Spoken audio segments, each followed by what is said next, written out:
Welcome to JP news. Deepti novelties మా కస్టమర్లకు మరియు శ్రేయోభిలాషులకు నూతన సంవత్సర మరియు భోగి సంక్రాంతి శుభాకాంక్షలు.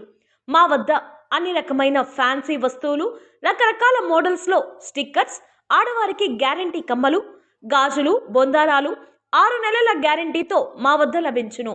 రకరకాల మోడల్స్లో పెళ్లి కూతురికి కావలసిన పెళ్లి నగలు, వడ్డానాలు, వంకీలు అతి తక్కువ ధరకే రెంటుకు ఇవ్వబడును. ఆడవారి అందానికి కావలసిన లిప్స్టిక్, నెయిల్ పాలిష్ వంటివి మా వద్ద తక్కువ ధరలకే లభించును.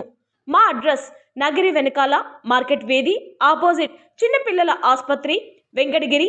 Phone number 8173657794 8179831688. శాంక్షన్ చేయించినవి కూడా కావిలి కెనాల్కి సంఘం లింక్ డైవర్షన్ క్యాన్సిల్ చేశారు. ఎందుకు చేశారు? కావిలి వైఎస్ఆర్సీపీ ఉన్నారు, మాట్లాడిన దిక్కు లేదు. 3 ఏళ్ళు అనిల్ కుమార్ యాదవ్ మంత్రి, ఇరిగేషన్ మంత్రి, చెప్పేదానికి ఒక ప్రాజెక్ట్ ఉందా? కాకాని గోవర్ధన్ రెడ్డి మంత్రి ఎక్కడన్నా ఏమన్నా పనిచేశారా మీరు ఇరిగేషన్లో? చంద్రబాబు నాయుడు రైతు ద్రోహంట ఒక మంత్రి చెప్పడు. అసలు నారాయణ గారు ఏం చేశాడు? రామనారాయణ రెడ్డి గారు 2 సంవత్సరాలు ఇప్పుడు మంత్రి గుండె ఏం చేశాడు?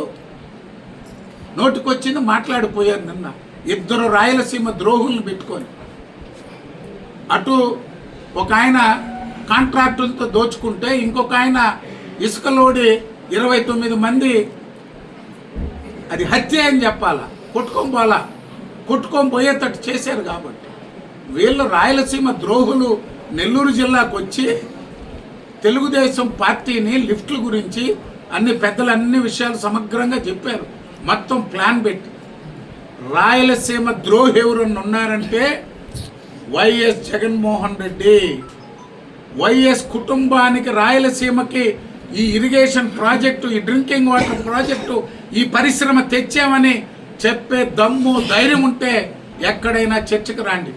సొంత జిల్లాలో తండ్రి ఒకసారి శంకుస్థాపన చేశాడు స్టీల్ ప్లాంట్, గాలి జనార్దన్ రెడ్డి, వైఎస్ రాజశేఖర రెడ్డి, జగన్మోహన్ రెడ్డి. మళ్ళీ కొడుకు ముఖ్యమంత్రి అయ్యాడు, మళ్ళీ స్టీల్ ప్లాంటు, మళ్ళీ శిలాపలకం. 5 ఏళ్ళు ఎందుకు గట్టలేకపోయారు? మీ జిల్లాలో నీళ్ళు ఇవ్వలేనటువంటి ముఖ్యమంత్రి గారు మీ సొంత జిల్లాలో 2 సార్లు శంకుస్థాపన చేసి స్టీల్ ఫ్యాక్టరీ కట్టలేని వాళ్ళు రాయలసీమను ఆయన ఉద్ధరించాడంట. మేమందరం ద్రోహులు అంట. అందుకే మళ్ళీ చెప్తున్నాం, చంద్రమోహన్ రెడ్డి గారు అన్నీ మొత్తం ఎక్స్ప్లెయిన్ చేసి 5 ఏళ్ళు ఆయన ఏం చేశాడు, 5 ఏళ్ళు గతంలో మేమేం చేసాం, ఇప్పుడు మేమేం చేస్తున్నాం అనేది. రాయలసీమ ద్రోహి వైఎస్ జగన్మోహన్ రెడ్డి, రాయలసీమ ద్రోహులు వైఎస్ఆర్ కాంగ్రెస్ పార్టీ నాయకులు, రాయలసీమను దోచుకున్నది వైఎస్ఆర్ కాంగ్రెస్ పార్టీ అని తెలియజేస్తుంది.